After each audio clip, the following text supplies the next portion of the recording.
ಗೃಹಲಕ್ಷ್ಮಿ ಫಲಾನುಭವಿಗಳಿಗೆ big update. ಹೊಸ ಅರ್ಜಿ ಕುರಿತು ಸಿಎಂ ಡಿಕೆ ಶಿವಕುಮಾರ್ ಮಹತ್ವದ ಘೋಷಣೆ. ಹೌದು, ಗೃಹಲಕ್ಷ್ಮಿ ಕರ್ನಾಟಕ ಸರ್ಕಾರದ ಗ್ಯಾರಂಟಿ ಯೋಜನೆಗಳಲ್ಲಿ ಪ್ರಮುಖ ಸ್ಕೀಮ್ ಆಗಿದ್ದು, ರಾಜ್ಯದ ಪ್ರತಿ ಕುಟುಂಬದ ಯಜಮಾನಿ ಮಹಿಳೆಗೆ ಮಾಸಿಕ 2,000 ರೂಪಾಯಿ ಆರ್ಥಿಕ ನೆರವು ನೀಡುವ ಮಹತ್ವಾಕಾಂಕ್ಷೆಯ ಯೋಜನೆಯಾಗಿದೆ.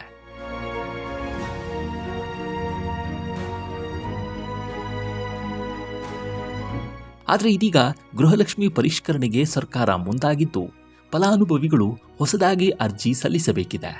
ಈ ಬಗ್ಗೆ ಸಿಎಂ ಡಿಕೆ ಶಿವಕುಮಾರ್ ಮಹತ್ವದ ಅಪ್ಡೇಟ್ ಅನ್ನು ಕೊಟ್ಟಿದ್ದಾರೆ. ಗೃಹಲಕ್ಷ್ಮಿ ಯೋಜನೆಯ ಫಲಾನುಭವಿಗಳ ಅರ್ಜಿಗಳನ್ನು ಸೇವಾ ಸಿಂಧು ಪೋರ್ಟಲ್ ಮತ್ತು ಮನೆ ಮನೆ ಸಮೀಕ್ಷೆಯ ಮೂಲಕ ಮರುಪರಿಶೀಲಿಸುವ ಪ್ರಕ್ರಿಯೆ ಶೀಘ್ರವೇ ಆರಂಭವಾಗಲಿದೆ ಅಂತ ಸಿಎಂ ಡಿಕೆ ಶಿವಕುಮಾರ್ ತಿಳಿಸಿದ್ದಾರೆ.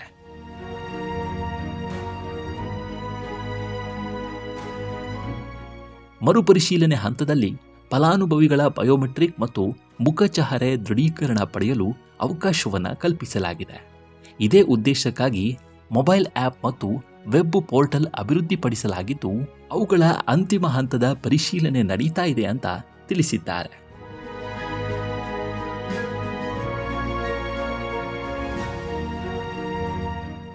ಗೃಹಲಕ್ಷ್ಮಿ ಯೋಜನೆಯಡಿ ಒಟ್ಟು 1.24 ಕೋಟಿ ಫಲಾನುಭವಿಗಳು ನೋಂದಾಯಿಸಿಕೊಂಡಿದ್ದು, ಈ ಪೈಕಿ ಅರ್ಹ ಫಲಾನುಭವಿಗಳ ಖಾತೆಗೆ 32 ಕಂತುಗಳಲ್ಲಿ ತಲಾ 2,000ದಂತೆ ಒಟ್ಟು 76,951 ಕೋಟಿ ಜಮೆ ಮಾಡಲಾಗಿದೆ.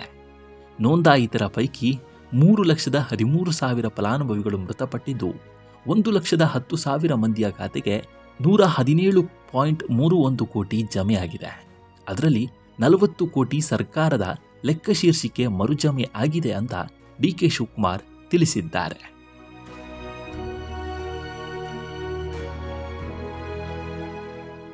ಇನ್ನು ಮೃತ ಮಹಿಳೆಯರಿಗೆ ಹಾಗೂ ಅರ್ಹವಲ್ಲದ ಅಕೌಂಟ್ಗೂ ಗೃಹಲಕ್ಷ್ಮಿ ಹಣ ಸೇರ್ತಾ ಇದ್ದು, 100 ಕೋಟಿ ವ್ಯತ್ಯಾಸವಾಗಿದೆ. ಹೀಗಾಗಿ ಯೋಜನೆ ದುರ್ಬಳಕೆ ತಡೆದು ಅರ್ಹರಿಗೆ ಹಣ ಸೇರುವಂತೆ ಮಾಡಲು ಸರ್ಕಾರ ಯೋಜನೆ ಪರಿಷ್ಕರಣೆಗೆ ಮುಂದಾಗಿದೆ. ಅಕ್ರಮ ಹಣ ಸಂದಾಯ ತಡೆಗಟ್ಟಲು ಇನ್ಮುಂದೆ ಒನ್ ಟೈಮ್ ಬಯೋಮೆಟ್ರಿಕ್ ವ್ಯವಸ್ಥೆಯನ್ನ ಜಾರಿಗೆ ತರಲಾಗ್ತಾ ಇದೆ.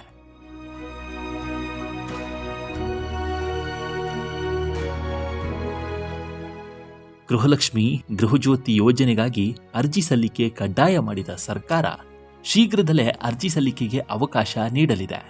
ಇದಕ್ಕೆ ಸಂಬಂಧಿಸಿದಂತೆ ಹೊಸ ಅರ್ಹತಾ ಮಾನದಂಡಗಳು ಬಹಿರಂಗಗೊಳಿಸಿದೆ. ಗೃಹಲಕ್ಷ್ಮಿ ಯೋಜನೆಯ ಫಲಾನುಭವಿಗಳಿಗಾಗಿ ಮಹಿಳಾ ಮತ್ತು ಮಕ್ಕಳ ಕಲ್ಯಾಣ ಇಲಾಖೆ ಹೊಸದಾಗಿ ಅರ್ಜಿ ತಯಾರಿಸಿದೆ.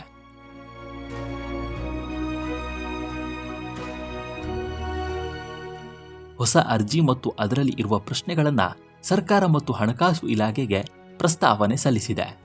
ಈ ಬಾರಿ ಗೃಹಲಕ್ಷ್ಮಿ ಯೋಜನೆ ಅರ್ಜಿ ಪ್ರತಿಯಲ್ಲಿ ಏನೆಲ್ಲ ಪ್ರಶ್ನೆಗಳಿರಬಹುದು ಅನ್ನೋದಕ್ಕೆ ಕೆಲ ಉತ್ತರಗಳನ್ನು ಇಲ್ಲಿದೆ ನೋಡಿ. ಮೊದಲನೇದಾಗಿ ಮನೆ ಯಜಮಾನಿ ಯಾರು, ಆಧಾರ್ ಸಂಖ್ಯೆ ಏನು. ಎರಡನೆಯದಾಗಿ ಮನೆ ಯಜಮಾನಿಯ ಬ್ಯಾಂಕ್ ಖಾತೆ ವಿವರ. ಮೂರನೆಯದಾಗಿ ಈ ಹಿಂದೆ ಮನೆಯಲ್ಲಿ ಎಷ್ಟು ಸದಸ್ಯರಿಗೆ ಗೃಹಲಕ್ಷ್ಮಿ ಹಣ ಖಾತೆಗೆ ಬರ್ತಾ ಇತ್ತು ಅಂತ.